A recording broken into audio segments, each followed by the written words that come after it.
зат алмасуының баяу жүруіне, адамның энергия алмасуының баяу болуына алып келеді.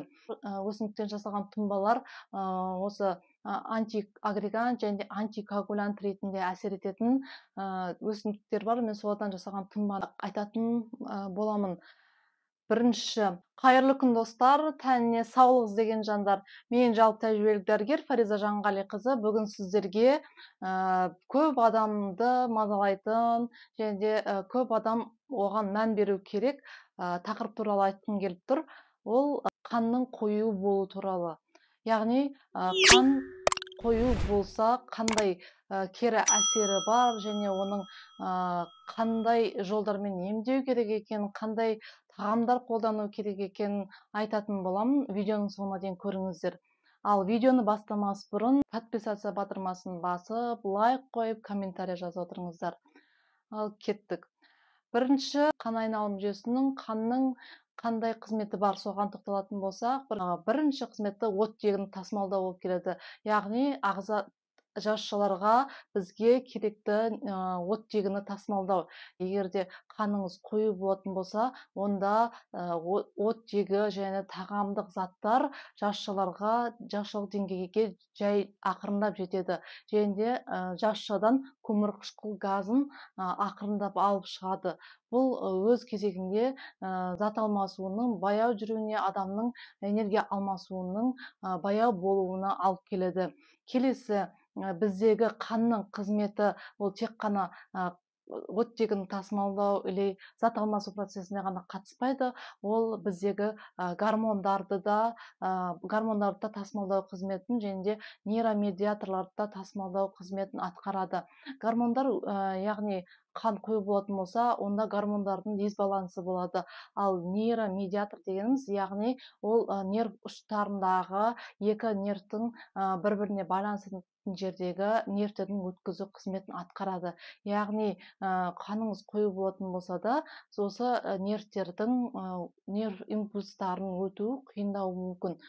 Келесі, біздің қан тамырдың негізгі қызметтері ол иммундық жүйеге қатысады, яғни иммундық заттар тасымалдайды. Егер де сіз қаныңыз қою болатын болса, онда кез келген аурудан және де вирусты ауруларды жеңу қиын болады және иммунитетіңіз төмен болады. Және де кез келген аурудан жазылу қиын болуы мүмкін, егер де қаныңыз қою болса. Бізде бұрындары тек қан қою тек үлкен кісілерде болатын болса, ал қазір аурудың бәрі жасарған. Яғни 30 жастағы жасөспірімдер, жас адамдарда инсульт, инфаркты қазір кездестіруге болады. Сол себепті қанның қоюлығымен тек үлкен кісілер ғана емес, қазіргі 30 жастан бастап жалпы бүкіл адамдарға қанның қою болмауымен күресу керек деп ойлаймын. Келесі, енді осы қанның қою болмау үшін не істеуге болады? Ол және де қандай тағамдық заттарды қолданамыз, сол туралы айтатын боламын. Бізде ең негізгі қанның қою болмау үшін, сұйылту үшін бізде көп мөлшерде күніне 1,5 литр су ішу керекпіз. Ал ол сорпа және де басқа да шайлар оның құрамына кірмейді, таза су ішу керекпіз. Басында сізге қиын болуы мүмкін 1,5 литр ішу, уақыт өте келе өзіңіз уже соған үйреніп қалып, сізге су ішу қиындық тудырмайды. Келесі, тағамдық заттардың қанды қоюлататын және де қанды сұйылтатын тағамдық заттар болады. Ол бірінші сельдерей. Сельдерейден коктейль немесе сусын дайындап ішетін болсаңыз, онда, яғни курспен ішетін болсаңыз, онда қанның сұйылуына көп әсерін береді. Келесі, біздегі қанды сұйылтатын ол жеміс-жидектер болып келеді. Жеміс-жидектер және жасыл жапырақтар болып келеді. Әсіресе клюкваның жемісін қолданған дұрыс, және де петрушка, укроптарды көбіне қолданған дұрыс. Жеміс-жидектердің жасалған морсты ішкен пайдалы болып келеді. Келесі, бізде қанды сұйылтатын ол имбир болып келеді. Имбир бізде табиғи салицилат болып келеді. Және де оған облепиханың жемісін қосатын болсақ, онда бұл өте жақсы қанды сұйылтады. Ал келесі бізде қанды енді қоюландыратын тағамдарға келетін болсақ, ол қант болып келеді. Қантты көп уақыт қолданатын болсаңыз, және де рафинирленген тағамдық заттарды, яғни табиғатында жоқ, қолдан жасалған тағамдық заттардың бәрі қанды қоюлатады. Ал келесі етті тағамдарды көп жейтін болсаңыз, онда ол қанды қоюландырады. Және де әсіресе майға қуырылған етті тағамдарды қолдансаңыз, онда ол қанды қоюландырады. Келесі өсімдіктен жасалған тұнбалар да қанды жақсы сұйылтады.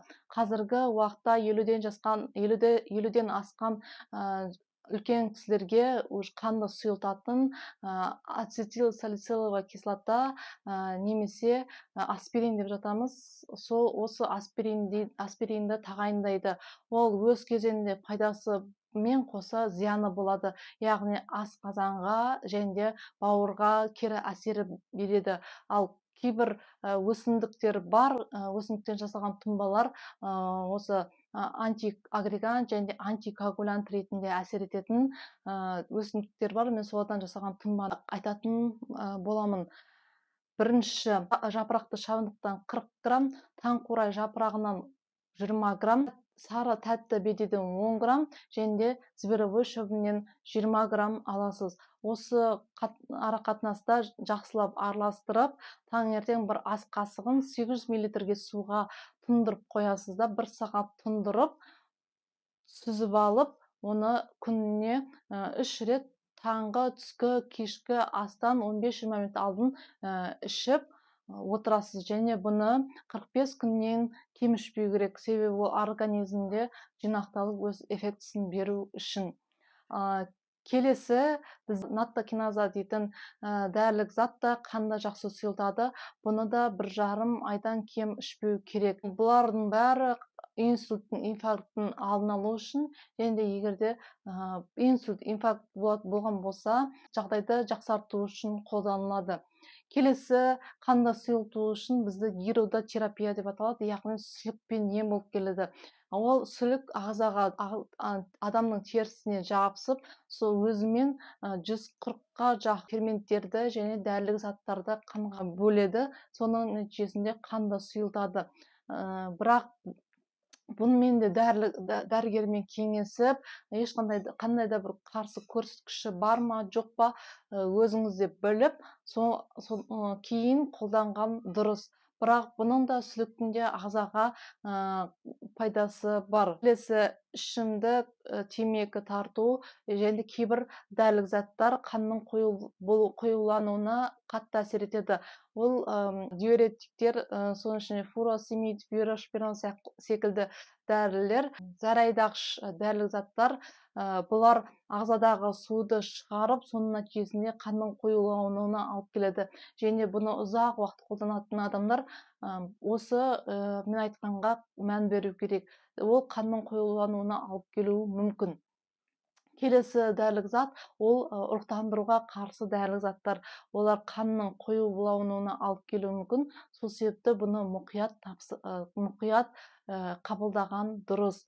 Келесі, біз қанның қою екенін қайдан білеміз және қандай анализдер тапсырамыз, сол туралы айтатын боламын. Бірінші, ол жалпы қан анализінде гематокрит, яғни қанның сұйықтығы және де формалық элементтердің екеуінің арақатынасы, яғни соған қарап, егерде гематокритің жоғары болатын болса, онда сіздің қаныңыз қою деген сөз.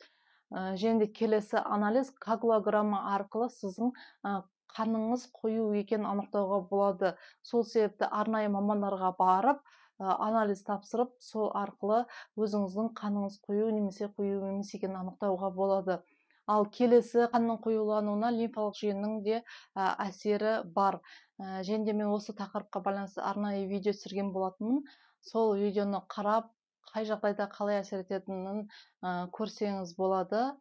осымен видеомыз соңына жетті. Егер де видео ұнаған болса, подписаться батырмасын басыңыз, лайк қойыңыз, комментарий жазып кетіңіз. Мен сіздермен қоштаспаймын. Келесі видеода кездескенше амандықта жүздесейік.